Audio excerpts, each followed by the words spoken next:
gather round for a thrilling adventure. In The Wily Fox and the Sick Lion, a sly old lion pretends to be ill, but one quick-witted fox notices something very peculiar. Can this clever fox outsmart the king of the jungle? Once, in a golden savanna, lived a very old lion. His teeth weren't as sharp and his claws weren't as strong as they used to be. It was getting harder and harder for him to hunt his own food. He missed his younger days of chasing swift gazelles across the plains. One sunny morning, a tricky thought sparkled in his amber eyes.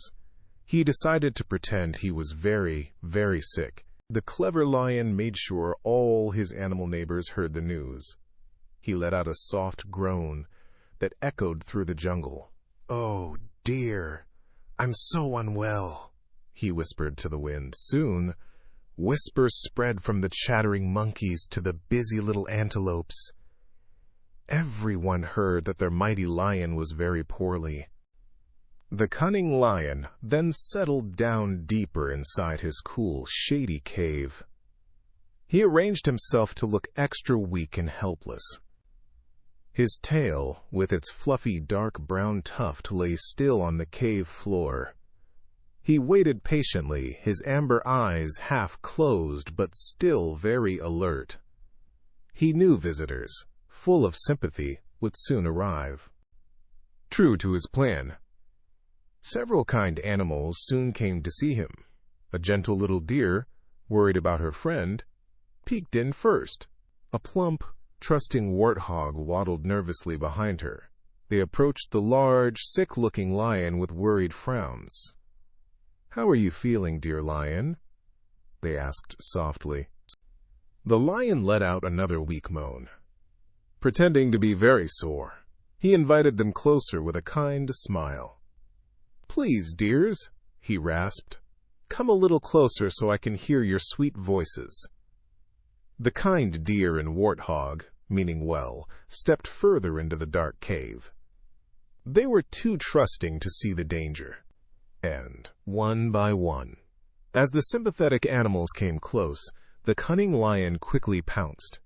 His old teeth and claws, though worn, were still strong enough for sick prey.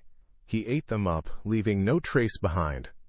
The cave grew silent once more, except for the lion's satisfied purr. Not long after, a clever fox with his sleek, russet-red coat approached the lion's cave. His bright, intelligent green eyes were always watchful. He had heard the sad news about the lion's illness. But Master Fox was known for his sharp mind and his careful ways. He never rushed into anything without thinking. The fox stopped a safe distance from the cave mouth, about 10 fox lengths away. He did not step inside, not even one paw.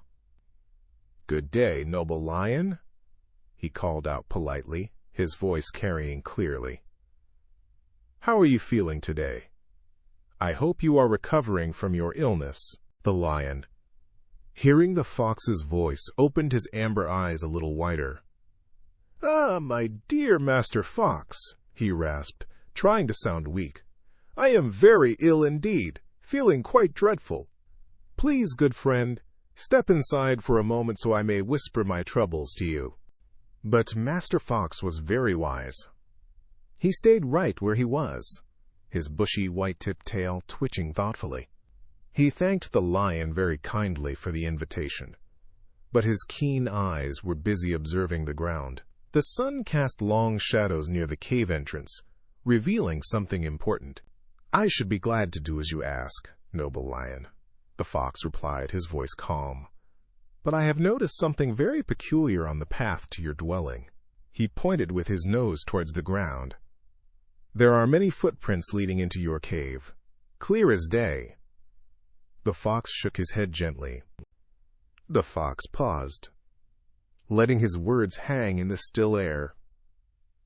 "However," he continued, a subtle shift in his bright green eyes, "I cannot see a single footprint coming out. Not one. It's very strange. Wouldn't you agree, dear lion?" A curious silence filled the space between them. The lion, Inside his cave let out a low rumble that was not entirely convincing as a sick groan. His kindly facade began to crack just a little. His amber eyes narrowed slightly at the fox's clever observation. He knew his plan had been discovered by this sharp-witted creature. "Pray tell me, how do your visitors find their way out again?" the fox asked, though he already knew the grim answer. He offered a polite but firm bow. "I wish you a swift recovery, noble lion," he said, taking a small step back. "But I think I shall continue on my way now, with that."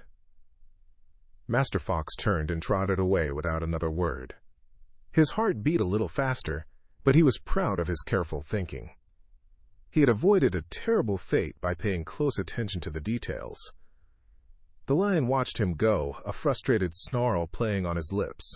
And so, children, this story teaches us a very important lesson.